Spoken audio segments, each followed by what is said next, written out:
eu te contar que a sua composition na prova discursiva de inglês é dominada por substantivos? Sim, a classe de palavras mais utilizada pelos candidatos na tarefa mais importante da nossa prova discursiva de inglês é o substantivo. E isso é uma informação muito importante para você não ficar estudando inglês e sim começar a estudar inglês para CACD. Vem comigo que eu te explico.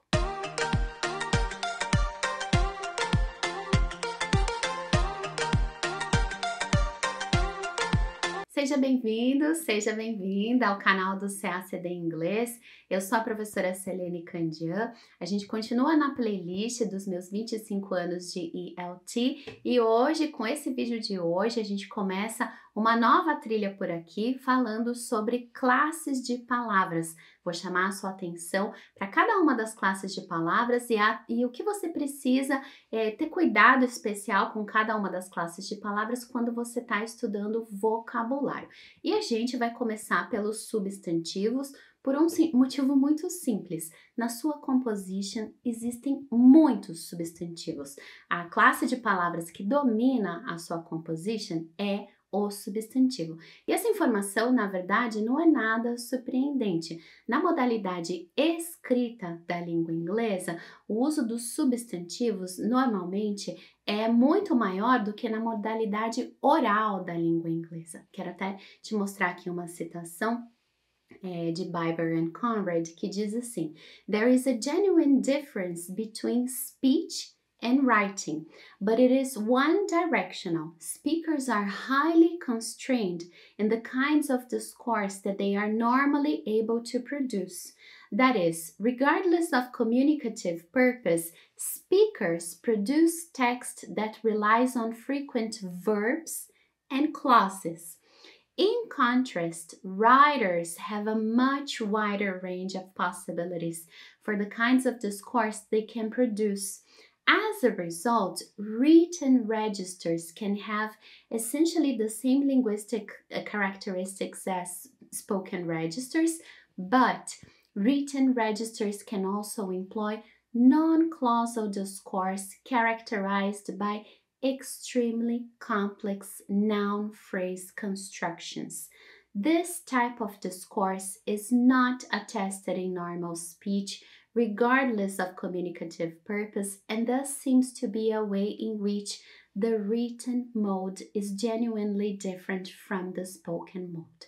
Então, sim, na língua inglesa, a modalidade oral e a modalidade escrita são muito diferentes, não só em termos de vocabulário ou de registro, etc., mas até em termos de construção sintática. Na modalidade escrita, além da gente ter muitas estruturas que são estruturas verbais ou oracionais, existe algo que é muito presente na modalidade escrita da língua inglesa, que não é tão presente na modalidade oral da língua inglesa, que são as noun phrases, né? Os sintagmas nominais, ou seja, estruturas que gravitam em torno de um núcleo que é um substantivo. A prosa acadêmica, em particular, é dominada por noun phrases, e mais especificamente as complex noun phrases, né? Os sintagmas nominais complexos que envolvem pre-modifiers, post-modifiers, etc. Até te mostro aqui um gráfico de um outro livro, né? Desses autores que você vai ver ali aqui na legenda, que mostra, né, como que estão distribuídas as noun phrases na modalidade escrita da língua inglesa. E você vê que logo na primeira informação que, de forma geral, as noun phrases com algum modifier, por exemplo, com um adjetivo, são raras, relativamente raras nas conversas. E aí você vê mais algumas informações falando sobre como as noun phrases são pervasivas, né, na modalidade escrita da língua inglesa, e como ali, por último, conversation represents the opposite extreme with only 15% of all noun phrases having any modifier. Então, se você é um falante fluente, né, proficiente de língua inglesa e está estudando para o CACD, perceba isso. A modalidade escrita da língua inglesa é muito diferente da modalidade oral, não só em termos de registro formal, registro informal, mas também em termos de estruturas sintáticas que a gente usa quando a gente produz texto escrito. E os substantivos são muito presentes na prosa acadêmica e o tipo de texto que você escreve na composition é prosa acadêmica. Então, é importante ter uma atenção especial no estudo dos substantivos, do sintagma nominal das noun phrases na nossa prova. De acordo com o estudo que eu fiz, com base no meu corpus de compositions de 2021 e de 2022, existem mais substantivos nas compositions dos candidatos do que adjetivos, mais substantivos do que advérbios, mais substantivos do que até mesmo verbos. Então, substantivos realmente ocorrem com muita frequência na escrita dos candidatos na tarefa da composition. Então, é até mesmo por esse motivo, por exemplo, que quando a gente inicia o curso CACD Advanced Steps, os primeiros módulos são todos enfocados nas noun phrases, né? Entendo que é muito importante para o candidato dominar a estrutura do sintagma nominal para que ele possa continuar avançando na preparação para a nossa prova de inglês do CACD. Então, nos seus estudos de vocabulário para o CACD, é importante ter um olhar muito cuidadoso com relação aos substantivos.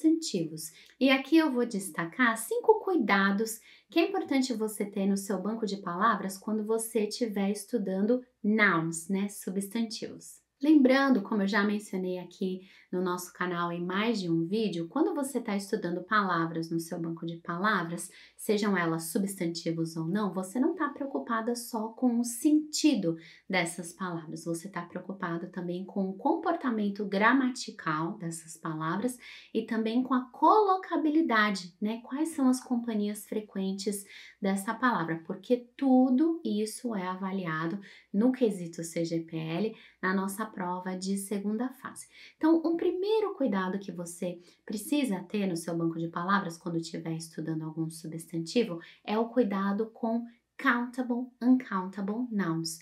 Essa é uma informação muito importante que é preciso que você conheça sobre o substantivo que você está estudando ali no banco de palavras.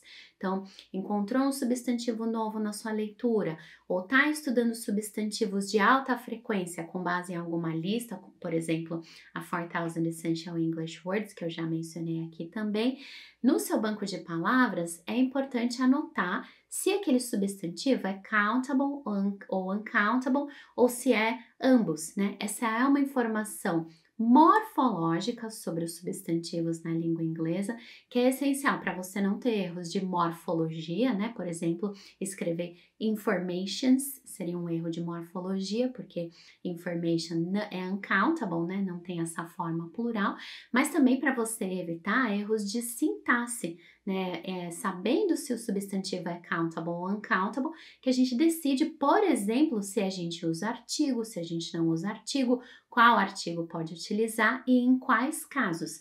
Então, essa informação gramatical sobre os substantivos precisa estar ali anotada no seu banco de palavras. Veja aqui comigo, por exemplo, um erro que um candidato cometeu no uso do artigo definido, aí nessa linha 42, the USA and China over the economic and technological dominance. Ah, professor, errou o artigo definido. Sim, errou o artigo definido porque não sabia ou se esqueceu ali na hora que dominance é uncountable. Se é uncountable noun, normalmente a regra geral é que não é determinado por artigo definido. Então, conhecer essa característica morfológica dos substantivos é essencial e é importante anotar no banco de palavras para que você possa ir revisando. Segundo cuidado para você ter no banco de palavras quando você estiver estudando substantivos, coligações de regência. Se você vai usar muitos substantivos na sua composition, e é muito provável que sim, é importante que você saiba quais são as preposições que aquele substantivo rege, ou as preposições que aquele substantivo complementa. Então, vou dar um exemplo aqui direto do meu corpus. O candidato escreveu: It shall remain engaged in the promotion of global stability and peace, but will just as well push for a more fair and representative world order in line with its historical approach over the matter. Ah, professora, eu tenho muitas dificuldades com preposições. Veja, a dificuldade aqui não é com a preposição, a dificuldade é com o approach, né? Não saber quais são as coligações de regência com o substantivo approach. Então, isso é algo importante de anotar no seu banco de palavras, né? Tá estudando approach? Abre lá um verbete no seu banco de palavras ou um flashcard no seu Anki, no seu Quizlet e anota, muito além do sentido, anotar se é countable ou uncountable, quais são as coligações de regência, né? Se não é approach over something, qual é a preposição que forma a regência ali com approach? Essa informação também é essencial para a nossa prova de segunda fase. Terceiro cuidado para ter no banco de palavras ao estudar substantivos é com noun patterns, né? Os padrões nominais, os padrões sintáticos determinados por substantivos. Muito cuidado, né? Como eu sempre falo para os alunos do Step by Step, para não achar que só existe gramática em um nível global, né? Tempos verbais, orações relativas, etc. A gramática também é determinada no nível do vocabulário. Os substantivos, por exemplo, podem determinar como que vai ser o complemento ali depois deles. Por exemplo, você diz difficulty to do something ou difficulty of doing something ou alguma outra forma de complementar o difficulty. Sim, isso também está sendo avaliado no quesito CGPL. Note que isso, né, essa questão dos noun patterns, assim como a questão do countable, uncountable, que eu comentei aqui, assim como a questão das coligações de regência, é algo que você pode estudar no seu banco de palavras consultando dicionários de aprendizes de língua inglesa, né, como a gente vê aqui, por exemplo, a explicação do Longman Dictionary of Contemporary English sobre o substantivo ability. Ability is followed by an infinitive with to, not by an ing form. You say, I admire his ability to listen. Don't say, I admire his ability of listening. Então, veja como o substantivo ability, como tantos outros substantivos, determina um padrão nominal para complementá-lo. E é importante você conhecer esses noun patterns, anotando, portanto, esses noun patterns no seu banco de palavras para a posterior revisão. De novo, você consegue descobrir quais são esses noun patterns consultando dicionários de aprendizes. Eu tenho um vídeo aqui no canal sobre dicionários indicados para os estudos do CACD, vou deixar aqui o link, ou então consultando o Corpora, né? Por exemplo, o Corpus of Contemporary American English, o British National Corpus, que são corpora que a gente aprende a consultar no CACD Advanced Steps. Para além dessas preocupações gramaticais com substantivos, né? Se é countable, se é uncountable, qual é a regência, quais são os padrões nominais, é preciso ter também alguns cuidados com colocações com substantivos. De novo, se você vai usar muitos substantivos na sua composition, e isso é muito provável, é importante saber quem são as companhias frequentes desses substantivos, para não ter erros de colocação. Então, minha quarta dica aqui com relação a cuidados é cuidados com colocações verbais com substantivos. A gente não escolhe qual verbo que a gente vai usar para reger um substantivo ou para ser regido por um substantivo simplesmente com base no sentido desse verbo. É preciso pensar, para além do sentido, se aquele verbo forma uma colocação, né? Uma combinação convencional de palavras com um substantivo. Então, mostra um erro aqui de um candidato. O candidato escreveu the means of achieving and collecting information. Collect information é uma colocação convencional na língua inglesa, mas achieve não é colocado frequente com information. Então, veja aí que esse candidato foi penalizado por colocação com um substantivo. Então, como que um candidato poderia se preparar, né, para evitar uma penalização desse tipo? estudando substantivos, né? Quando você estiver estudando information, é importante anotar que é uncountable, é importante anotar quais são as coligações de regência, é importante anotar os noun patterns e é importante pesquisar também quais são os verbos que formam colocações frequentes com esse substantivo. Assim, você tem maior chance de escapar desse tipo de penalização por colocação verbal. E a quinta e última dica minha sobre cuidados ao estudar substantivos também está relacionada a colocações, mas a combinações de palavras de substantivos com adjetivos, né? Muito cuidado nesse sentido. Quando você vai adjetivar um substantivo, para escolher qual adjetivo você vai usar, de novo, não basta pensar só no sentido daquele adjetivo. É preciso pensar se o adjetivo que você pensou em utilizar forma uma combinação convencional de palavras com o substantivo que você já sabe que você quer usar. Então, veja aqui, por exemplo, o candidato escreveu na linha 18: Thus, a stark account of times past is a deliberate action. Então, veja que o stark foi sublinhado ali pelo examinador e foi descontado pontuação, né? O candidato foi penalizado, por quê? Stark não forma colocação com account, né? Não são companhias frequentes, né? Não é uma combinação convencional. Então, aqui, o que o candidato não sabia não era o sentido do Stark. O que ele não sabia era account, né? Quais são colocações adjetivas possíveis para account? Esse tipo de pesquisa você pode fazer tanto utilizando dicionários de collocation, né? Como a gente utiliza no CACD Step by Step, quanto utilizando corpora, né, como o Corpus of Contemporary American English, que de novo a gente vai aprendendo a utilizar no CACD Advanced Steps. Estudar substantivos é essencial para a nossa prova de segunda fase do CACD, pensando principalmente na composition, né, o número de substantivos, de noun phrases que você vai formar, principalmente complex noun phrases que você vai formar na composition, é muito grande. Né?